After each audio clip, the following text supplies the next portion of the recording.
而且咧令到呢一嚿平嘅花咧去升值嘅。喺度搣呢100幾200個花頭，逐塊瓣。你話唔死啊？呢個咧就係我哋花藝師嘅手工錢啦。Hello， 大家好，我係 Samantha。咁咧今日整咩咧？就會係整小玫瑰。小玫瑰咧係我哋花藝師入邊咧最可行，但係又最中意嘅一個花材。因為咧，第一佢價錢唔貴，第二佢可以沖餐場面，第三佢就係唔記得啦。咁我唔緊要啦。我覺得嘅係咧，我哋花藝師咧其實有啲步驟咧，去令到佢靚，而且咧令到呢一嚿平嘅花咧去升值嘅。點樣升值咧？咁而家做俾你睇。咁咧，首先咧，其實你可以睇到咧，就咁樣睇啊，呢啲係咪已經彎咗落嚟啊？彎咗落嚟呢啲咧，就已經話俾你聽，佢係絕對缺水咯。因為咧，小玫瑰係好乞人憎嘅，好乞人憎嘅意思係咧，佢好嬌生慣養，非常之討厭，但係咧佢又好靚咯。咁咧點解咧？就係因為佢哋係好容易缺水。你睇下，咁樣咧就已經係唔得㗎啦。你係一定要救佢。你睇下啲葉咧都已經彎晒，搞唔掂。咁咧，我哋咧就係要攞，其實唔使話佢缺唔缺水嘅，應該係話咧全部咧都要做一樣嘢嘅，就係咧要將每一塊花瓣你覺得唔靚嘅都要搣。小玫瑰咧其實咧係一定要每一粒花冧咧都要逐粒處理嘅。你諗下，一個小玫瑰入邊起碼有100幾個花頭，其實咧都幾大鑊㗎。作為呢個花藝師嚟講，你諗下我哋就喺度搣呢100幾200個花頭，逐塊瓣。你話唔死啊？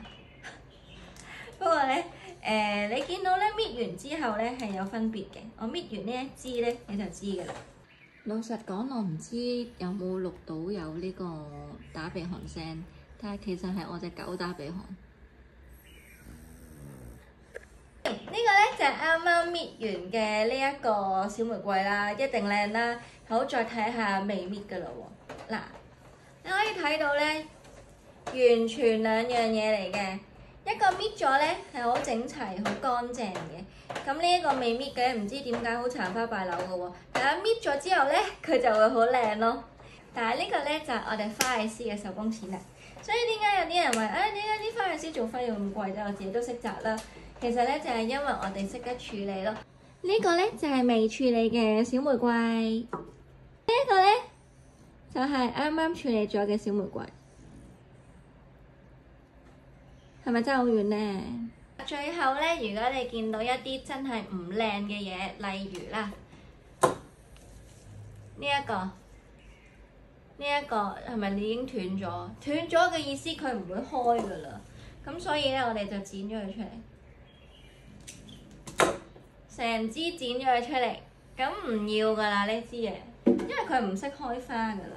搞掂，我咧已經咧將我呢個小玫瑰咧嘅唔靚嘅花瓣全部搣晒。咁好好彩嘅一樣嘢係咧，我啲小玫瑰嘅葉咧其實都尚算幾靚，咁所以今次就唔搣啦。咁如留到下一次咧，我真係見到一啲唔靚嘅葉咧，先再教大家搣。咁咧我而家咧就將呢個小玫瑰剪短啲先，因為咧我覺得小玫瑰嘅弊病就係佢哋上水不足。上水不足嘅意思咧，就係咧佢哋咧如果一飲唔夠水咧，佢哋係即刻掉皮㗎，可以成朵花唔靚嘅。咁所以咧，我覺得最緊要嗰日做嗰樣嘢就係剪短佢咯。如果你用唔到咁長嘅，不如剪短佢，唔好話搞到啲花就謝晒先你嚟用，咁其實冇意思嘅。所以我覺得不如趁而家就剪嚟啦。我會剪比較多少少啦，因為我用唔着咁多。